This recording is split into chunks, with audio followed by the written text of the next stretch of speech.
Hello, good evening दोस्तों। आप सबका बहुत बहुत स्वागत है अपने यूट्यूब चैनल ऑनलाइन स्टडी बाज़ार पे। गाइस, आज की वीडियो में मैं आपके लिए लेकर आया हूँ UP board 12th class English का पेपर 2021 का, जो कि आज अभी अभी छूटा है। ठीक है, 25 सितंबर 2021 को आज पेपर हुआ है। ये शाम 5 बजे के लगभग में आपका पेपर छूटा है। पेपर जो है वो है आपका यूपी बोर्ड का। ठीक है, यूपी बोर्ड का पेपर है 12th क्लास का। पेपर का जो सब्जेक्ट है वो है इंग्लिश। ठीक है, और पेपर का जो सेट है वो है 316 DV। ठीक है, पेपर का पूर्णांक है 100 नंबर। पेपर का टाइम है 2 घंटा 15 मिनट। और नीचे देख सकते हैं आप, आपका जो पेपर है इंग्लिश का वो 2 सेक्शन में डिवाइड है, सेक्शन ए और सेक्शन बी। दोनों 50-50 नंबर के हैं। ठीक है, तो इस टाइप से आपका 100 नंबर का पेपर पूरा होगा। और यहाँ से देख सकते हैं, ये जो है इधर लेफ़्ट हैंड पे यहाँ पे कुछ निर्देश दिए हैं इन्होंने, तो ये आप लोगों को पढ़ लेने हैं। मैं दिखा देता हूँ नीचे आपको। ठीक है, उसके बाद में यहाँ से आपका सेक्शन ए स्टार्ट है। ठीक है, आपका पहला क्वेश्चन है, explain with reference to the context any one of the following passage. आपको जो है दोनों पैसेज में से किसी एक पैसेज को आपको सॉल्व करना है, और इसकी जो है एक्सप्लेन विद रेफरेंस, संदर्भ सहित आपको इसकी व्याख्या करनी है। ठीक है, संदर्भ सहित मतलब आपको पहले इसके लिखना है इसके चैप्टर का नाम और इसके राइटर का नाम। उसके बाद में इसकी आपको एक्सप्लेनेशन करनी है पूरी पैसेज की। ठीक है, अगर आपसे ए वाला अगर आपसे आता है तो वो कर सकते हैं। अगर आपसे ये नहीं आता है तो आप जो है ये वाला आपको पैसेज सॉल्व करना है। ठीक है, नीचे वाला तो कोई सा भी कर सकते हैं आप। उसके बाद में देखिएगा second question, answer any one of the following questions in note more than 40 से 50 वर्ड्स। ठीक है, इसमें जो है आपको 2-3 क्वेश्चनों में से आपको केवल एक क्वेश्चन का आंसर देना है, और 40 से 50 शब्दों के बीच में आपको इसका आंसर लिखना है। ठीक है, तो कोई सा भी क्वेश्चन आपको सोल्व कर देना है। What forced the writer William C Douglas to buy the little girls basket.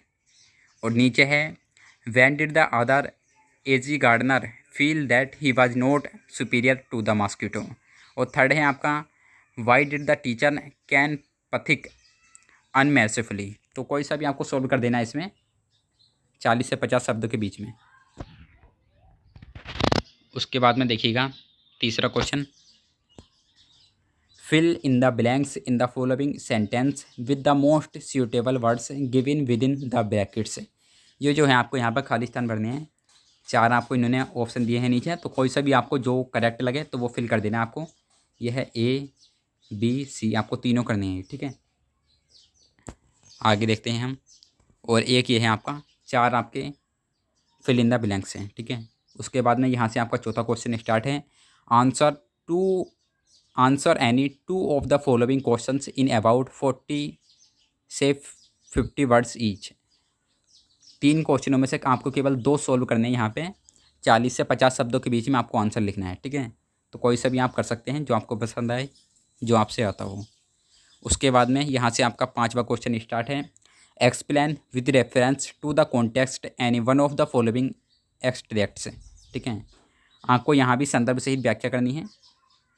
2 दिया हुआ इन्होंने, ए है और बी है। 2 में से जोन सी आपको आती हो तो आप वो वाली सॉल्व कर सकते हैं। ठीक है,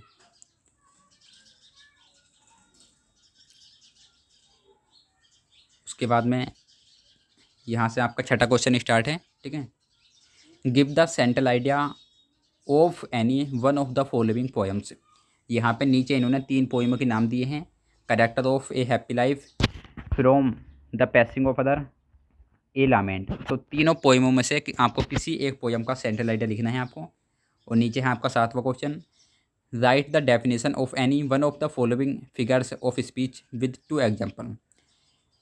आपको जो है 3 में से किसी एक फिगर ऑफ स्पीच का जो है आपको डेफिनेशन लिखनी है। तीनों में से किसी एक को आपको डेफिनेशन लिखनी है, और जिसकी भी आप डेफिनेशन लिखेंगे उसके आपको 2 एग्जाम्पल लिखने हैं। ठीक है, 7वें क्वेश्चन में। उसके बाद में यहाँ से आपका सेक्शन भी स्टार्ट है। 8वां क्वेश्चन है आपका, change any one of the following sentences into direct form of speech. आपको जो है इसका डायरेक्ट का इनडायरेक्ट बनाना है आपको इसका। ठीक है, 2 दिए हुए हैं इन्होंने, 2 में से आपको कोई सा भी एक बना देना है। उसके बाद में यहाँ से देखिएगा, combine any one of the following as directed within the brackets.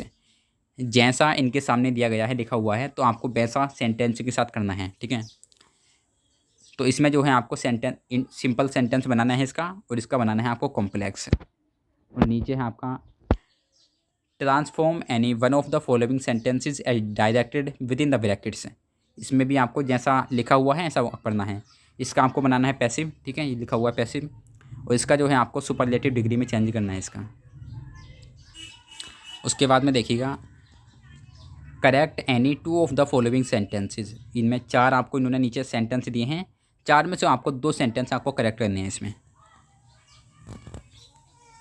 ठीक है, उसके बाद में देखिएगा नंबर क्वेश्चन,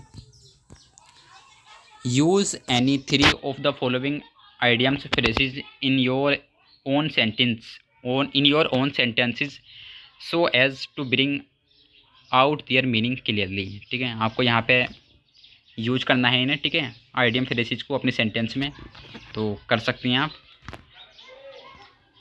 तीन आपको यूज करने हैं पांच में से। ठीक है, कोई सा भी जो आपको अच्छे लगें। उसके बाद में देखिएगा आपको यहाँ पे एंटोनिम्स लिखने हैं। Right antonyms of the following words. आपको यहाँ पे तीनों के एंटोनिम्स लिखने हैं। ठीक है, उसके बाद में इनको तीनों के आपको सिनोनिम्स लिखने हैं। उसके बाद में डी देखिएगा substitute one word for the following expressions. इनके लिए जो है आपको वन वर्ड यूज करना है।